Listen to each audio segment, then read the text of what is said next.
Assalamualaikum warahmatullahi wabarakatuh. Perkenalkan, nama saya Depsi Harliansa, NIM 8598083884. Saya dari Salut Kesan Tinggi. Pada hari ini saya akan melakukan praktikum IPA DSD modul 1 tentang makhluk hidup dengan judul praktikum simbiosis. Adapun alat dan bahan yang saya gunakan, yang pertama alat tulis, yang kedua tabel pengamatan, dan yang ketiga alam sekitar.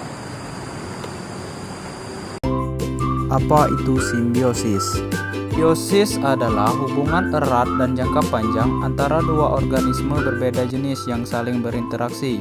Simbiosis terbagi tiga, yaitu parasitisme, mutualisme, dan komensalisme. Baiklah, di sini saya akan melakukan pengamatan pada simbiosis parasitisme.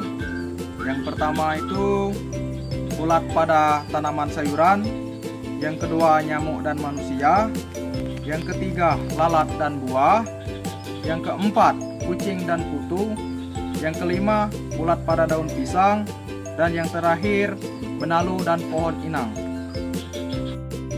Yang pertama, ulat pada tanaman sayuran, di mana ulat memakan daun untuk hidup, sedangkan tanaman rusak dan pertumbuhannya terganggu. Yang kedua, nyamuk dan manusia, di mana nyamuk diuntungkan sementara manusia dirugikan. Nyamuk menghisap darah untuk bertahan hidup, sedangkan manusia bisa gatal, iritasi, atau tertular penyakit. Yang ketiga, lalat dan buah, di mana lalat diuntungkan sementara buah dirugikan. Lalat bertelur dan mengambil nutrisi dari buah, sedangkan buah menjadi busuk dan rusak. Keempat, kucing dan kutu, di mana kutu diuntungkan sementara kucing dirugikan. Kutu menghisap darah untuk hidup, sedangkan kucing merasa gatal, tidak nyaman, dan bisa terkena penyakit. Kelima, ulat dan daun pisang, di mana ulat diuntungkan sementara daun pisang dirugikan. Ulat memakan daun pisang untuk hidup, sedangkan daun menjadi rusak dan pertumbuhan tanaman terganggu. Dan yang keenam, benalu dan pohon inang, di mana benalu diuntungkan sementara pohon inang dirugikan. Benalu menyerap air dan nutrisi dari pohon, sedangkan pohon menjadi lemah dan pertumbuhannya terganggu dan mengakibatkan mati. Baiklah, di sini saya akan melakukan pengamatan pada simbiosis mutualisme.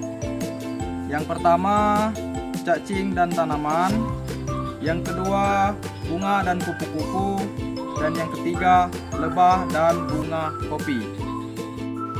Cacing dan tanaman, hubungan saling menguntungkan, di mana cacing mengemburkan dan menyuburkan tanah, sedangkan tumbuhan menyediakan bahan organik sebagai makanan cacing.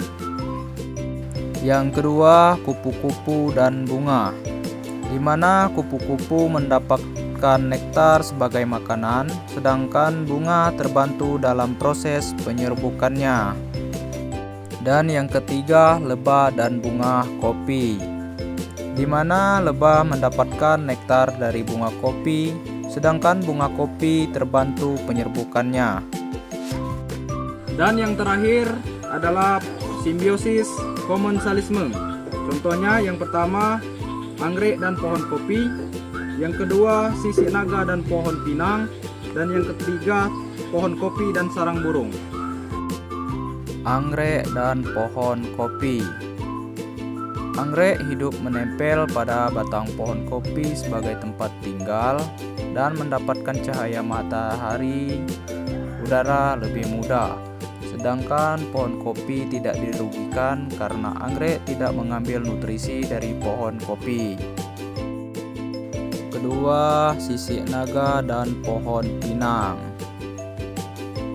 di mana sisik naga mendapat tempat hidup untuk memperoleh cahaya matahari, sementara pohon pinang tidak dirugikan atau diuntungkan.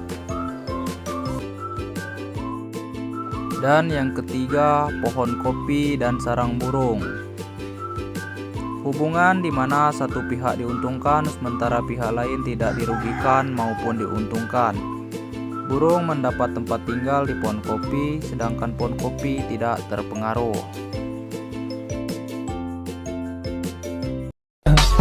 I just had to let you know you're